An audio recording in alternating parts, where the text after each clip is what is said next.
हाँ, बहादुर राजा मुझे पकड़ने के लिए कितनी बार आए होंगे। वह पहेलियों के जाल में फंसी मक्खी की तरह है, जो हमेशा फड़फड़ाती है लेकिन कभी बचकर नहीं निकलती।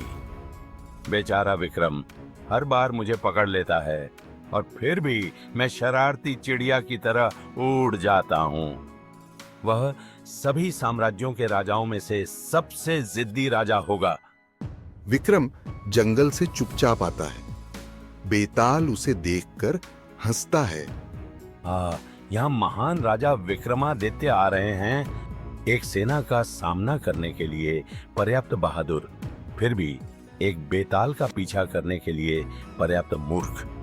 आप कब तक मेरा पीछा करेंगे महाराज? यह लगभग वैसा ही है जैसे कि आप मेरी दोस्ती का आनंद लेते हैं। मैं आनंद के लिए नहीं, कर्तव्य के लिए पीछा करता हूं बेताल। बहुत हो गई बकबक, आओ मेरे साथ। ओह, तुम कितने मजबूत हो विक्रम। मुझे बार बार अपनी पीठ पर ले जाना, लेकिन समय बिताने के लिए मैं क्या करूं? मैं तुम्हें एक और कहानी सुनाता हूं, सच, झूठ और प्रतिबिंब की एक कहानी। चलो देखते हैं हे पराक्रमी राजा, यदि इस बार भी आपकी बुद्धि और ज्ञान कायम है या नहीं। एक समय की बात है, अमरावती के गौरवशाली राज्य में रानी मालिनी नाम की एक रानी थी, जिसकी बुद्धिमत्ता और सुंदरता की सभी प्रशंसा करते थे। राजा उससे बहुत प्यार करता था और उसका सम्मान करता था। प्रजा उससे प्रेम करती थी और उसकी चमक निर्विवाद लगती थी। लेकिन हर कहानी में एक ऐसा व्यक्ति होता है जो दूसरे की रोशनी को सहन नहीं कर सकता।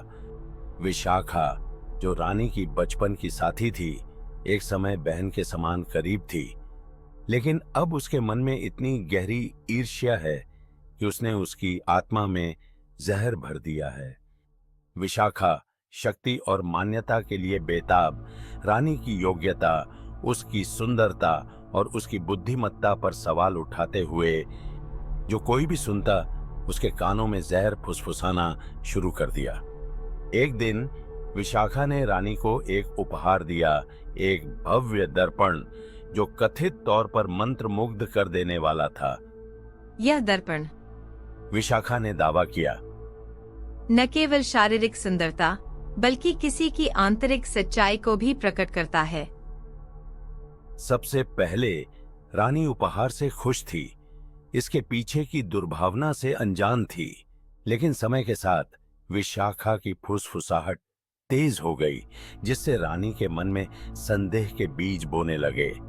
क्या तुम अब भी उतनी ही खूबसूरत हो जितनी पहले हुआ करती थी, रानी मालिनी?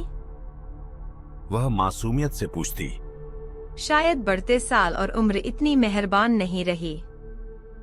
हर गुजरते दिन के साथ रानी को दर्पण में देखने से डर लगने लगा, और एक दिन जब आखिरकार उसने ऐसा किया तो उसकी सांसें थम गईं। अपने सामान्य उज्जवल प्रतिबिंब के बजाय उसने एक सुस्त, थकी हुई महिला को अपनी ओर घूरते हुए देखा। उसकी त्वचा खराब लग रही थी, उसकी आंखें भारी थीं और उसका एक बार जीवंत चेहरा अपनी चमक खो चुका था।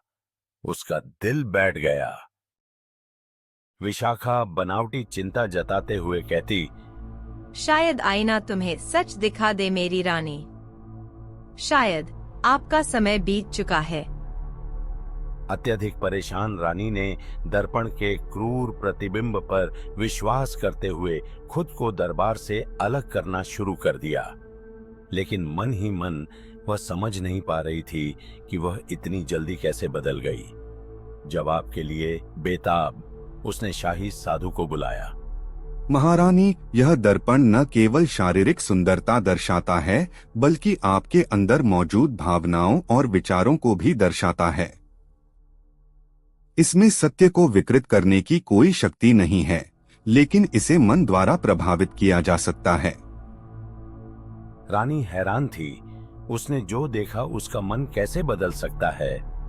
आपका प्रतिबिंब संदेह, असुरक्षा और धोखे से धुंधला हो गया है। मालिनी को संदेह हुआ और उसने पूछा, मुझे किसने धोखा दिया है?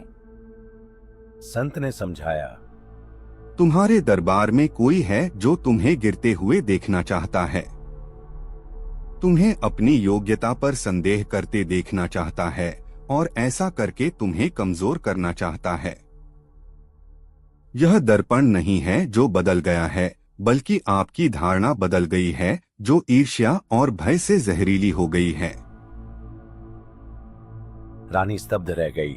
क्या यह विशाखा हो सकती है, उसकी सबसे पुरानी सहेली? लेकिन यह समझ में आया, विशाखा ने ही संदेह के बीज बोए थे और अपनी लगातार टिप्पणियों से रानी के आत्मविश्वास को कमजोर कर दिया था। और अब यह स्पष्ट था, विशाखा की ईर्ष्या दर्पण में प्रकट हो गई थी। रानी मालिनी ने तुरंत विशाखा का सामना नहीं किया। इसके बजाय उन्होंने आखिरी बार दर्पण का परीक्षण करने का फैसला किया, लेकिन इस बार स्पष्ट दिमाग के साथ। उसने कई दिनों तक ध्यान किया, अपने सच्चे स्वरूप, अपनी ताकत, अपनी बुद्धि, अपनी करुणा पर विचार किया। उसने ईर्ष्या और संदेह को अब अपने दिल पर हावी नहीं होने देने का फैसला किया। आखिरकार बहुत आत्म मंथन के बाद वह फिर से दर्पण के सामने खड़ी हुई। इस बार उसका प्रतिबिंब अलग था। उसने न केवल अपनी शारीरिक सुंदरता देखी, बल्कि असुरक्षा की परतों के नीचे छिपी दयालुता और ताकत भी देखी। सच्चाई को महसूस करते हुए मालिनी को पता था कि खुद को स्पष्ट रूप से देखने की शक्ति हमेशा उसके भीतर थी। कोई भी, यहां तक कि विशाखा भी, उसे दूर नहीं कर सकती थी। उसने विशाखा को अदालत में बुलाया और कहा, एक दर्पण केवल वही दिखा सकता है जो सामने है। यह सृजन नहीं कर सकता, यह नष्ट नहीं कर सकता, लेकिन जो पहले से मौजूद है उसे प्रतिबिंबित कर सकता है। तुमने मुझे तोड़ने की कोशिश की, लेकिन तुमने केवल मेरे संकल्प को और अधिक मजबूत किया है। रानी का नया आत्मविश्वास देखकर विशाखा को एहसास हुआ कि उसकी योजना विफल हो गई है। शर्म के मारे उसने माफी की भीख मांगी। हमेशा की तरह बुद्धिमान रानी ने उसे माफ कर दिया, लेकिन उसे दरबार से दूर भेज दिया, यह समझते हुए कि जो लोग छल से दूसरों को नष्ट करना चाहते हैं, उन्हें अपने कार्यों का परिणाम भुगतना होगा। अब बुद्धिमान राजा विक्रम, मुझे बताओ, यहाँ वास्तव में गलती किसकी थी? क्या यह रानी को उसकी आंतरिक उथल पुथल दिखाने का दर्पण था? क्या संदेह के बीज बोने के लिए विशाखा थी, या फिर उन संदेहों को जड़ें जमाने देने के लिए रानी स्वयं जिम्मेदार थीं? दोष कहाँ है? शांत और विचारशील विक्रमादित्य ने उत्तर दिया, दोष दर्पण का नहीं है, क्योंकि उसने जो देखा वह केवल प्रतिबिंबित करता है। नहीं, इसका संबंध केवल विशाखा से है, भले ही उसकी हरकतें दुर्भावनापूर्ण थीं। अंततः यह रानी की पसंद थी कि वह अपने संदेहों पर विश्वास करे, उन्हें अपने ऊपर हावी होने दे। हम दूसरों के कार्यों को नियंत्रित नहीं कर सकते, लेकिन हम यह नियंत्रित कर सकते हैं कि हम कैसे प्रतिक्रिया दें। रानी को असली ताकत तब मिली जब उन्होंने अपनी धारणा की जिम्मेदारी ली और अपने भीतर सच्चाई देखने का फैसला किया। सबसे बड़ा शत्रु अक्सर भीतर ही छिपा होता है। विक्रम, हमेशा की तरह आपकी बुद्धि कोहरे को तलवार की तरह काट देती है। शाबाश, शाबाश। लेकिन आप जानते हैं कि आगे क्या होगा? बेताल विक्रम की पकड़ से छूट जाता है और वापस अपने पेड़ पर तैरने लगता है। मैं इंतजार करूंगा राजा विक्रम, अगली बार तक जब तुम मुझे फिर से पकड़ने की कोशिश करोगे। हाँ? विक्रम ने थोड़ा मुस्कुराते हुए कहा, मैं तुम्हें एक दिन पकड़ लूंगा बेताल। बेताल ने चंचलता से कहा, शायद, शायद। लेकिन तब तक प्रिय दर्शकों, हमसे जुड़ने के लिए धन्यवाद। अगले सप्ताह हम राजा का रण और दुखी आत्मा के लिए फिर से मिलेंगे, जिसका प्रीमियर रविवार सुबह ठीक 10 बजे होगा। तो दोस्तों, हम आशा करते हैं कि आपको यह एपिसोड पसंद आया होगा।